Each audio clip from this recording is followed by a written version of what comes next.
Today we're taking a look at some NHL trade rumors. We're taking a look at a potential Jack Eichel trade. Apparently the asking price from the Sabres, if they're ever going to make a deal, has been revealed. We also have trade talk concerning teams like the Nashville Predators, the New Jersey Devils, and the Vancouver Canucks. We'll jump into all the latest news coming up next.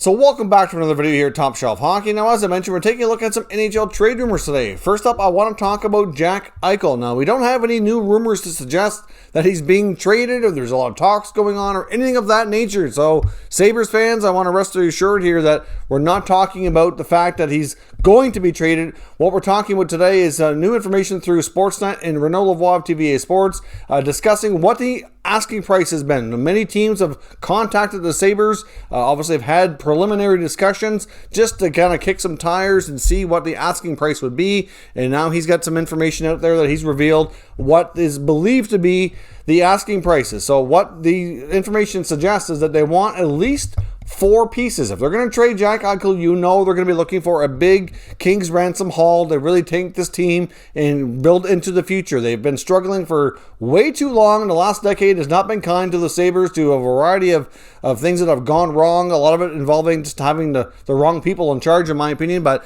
that's a story for another day. Ultimately here, though, they're going to want at least 4 pieces equivalent to a first-round pick or a recently drafted first-round pick. So obviously, Jack Eichel himself was a first-round pick, number 2 overall, been in the league now for 5-6 years, has not really seen any level of success as a team. Personally, he's grown his game substantially and has turned to be one of the top young players in the NHL. As he gets ready to head into his prime years, though, there's certainly a lot of debate and question around what his future holds with Buffalo. I mean, last year in the offseason, we know he had a lot of discussions with the team. I was very frustrated. Made that known very publicly during interviews as well. And now it's, quite possible this coming offseason that a Jack Eichel trade very well could be explored. But obviously, like I said, they're not going to want to move him without the right deal in place. Now, he's got a long-term contract at $10 million, so obviously an acquiring team is going to have to give up something substantial to make it work cap-wise in most cases.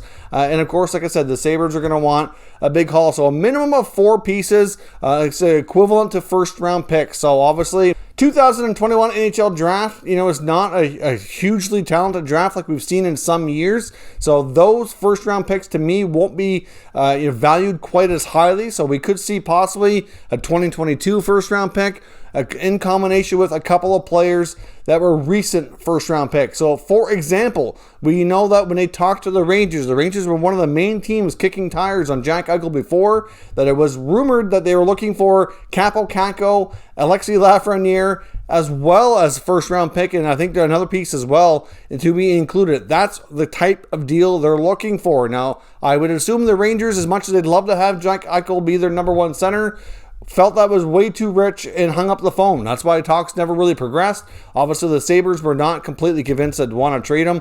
And you know what? The price very well could change over time if he indeed reaches the point that he says to them, I want out, I want to be traded. And if they're not able to find a deal that works over time, the price could change. It could come down a little bit. But still, you're getting a prime number 1 center, in his prime years on a long-term contract. So obviously teams are going to pay a pretty price if they're going to make that acquisition. So that's pretty steep. 4 pieces that are equivalent to first-round picks. As we know, the Rangers, the Kings are like 2 of the prime teams that seem to be out there with the deepest prospect pools that could possibly make that work. I mean, they have the talent, but that's going to really hurt to take away 3 or 4 pieces out of your future. So could Jack Eichel be traded still? It's a real possibility, but our team's going to want to pony up that much for the number 1 center that their team is missing. Give me your mock trades on potential Eichel scenarios down in the comments and we can discuss further. Now, we also want to talk today about the Nashville Predators. There's been a lot of talk about the Predators being sellers at the deadline, and one of the top players that is generating the most interest is defenseman Mattias Ekholm. Now, he's not a rental because he still has a year left on his deal. He's on a terrific contract, under $4 million, and certainly regarded as a very solid top 4 defensive-style defenseman who can chip in a little bit offensively. He's really a solid hockey player that a lot of teams would love to have for a playoff run. In some cases, though, it's going to complicate things for the expansion draft. If they already have 3 defensemen they'd like to keep, then that's going to complicate things. So you got to weigh out your options, expansion draft versus a Stanley Cup run, and what they figure is more important there. Now, Elliot Friedman's brought up the possibility here in the 31 Thoughts podcast that he's had some information that might suggest they would consider trading Ryan Ellis, possibly instead of Ekholm. Obviously, Ellis's contract has a lot more term on it, pretty fair value. He doesn't have a no-trade clause. And some teams, if they're going to make a big acquisition and pay a big price to get a top 4 defenseman, might prefer to have a player that's going to stick around with them longer term. I mean, if you can have Ryan Ellis for 5 years compared to Ekholm for 2, that might make a big difference in what you want to do here based on what you're going to have to pay. And obviously the price tag on Ellis would likely be a little bit higher than Ekholm, but if a team especially is going to be complicated by the expansion draft, if they'd have to protect the player they're acquiring, they might prefer Ellis over Ekholm for that regard. I mean, Ellis is also a really solid top 4D who can log a lot of minutes, chip in offensively pretty well. And you know what? He's got a good contract as well, like I said, for another longer period of time than Ekholm. So it's not a foregone conclusion that Ekholm is the guy that's moved, although I do think it's more likely. At the end of the day, it's not so much, what the Predators prefer to do. They probably would prefer to trade Ekholm given the contract status.